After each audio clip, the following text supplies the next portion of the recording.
partit igualat, nosaltres jugàvem sense la necessitat d'aconseguir cap punt, però bueno, amb la il·lusió de despedir-nos de l'afició, que es quedessin els 3 punts. Jo crec que ho hem competit, hem tingut l'opció fins a l'últim moment.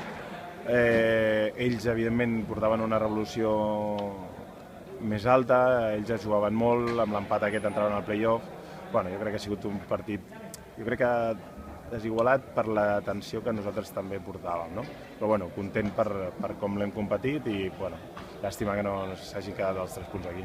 De la temporada que hem fet, la valoració és positiva, deixem l'equip a segona divisió, una mica trenquem amb la dinàmica dels darrers anys de pujar, baixar, per tant l'equip està a segona divisió i hem d'estar contents d'això. I clar, el que passa és que amb el gust de boca perquè dels 8 darrers partits hem aconseguit 2 punts, teníem el play-off molt a tocar, però bueno, jo crec que hi ha hagut moltes circumstàncies, lesions, situació del club, sancions, coses que hem fet malament, que no han acabat de funcionar i d'aquí el resultat, no?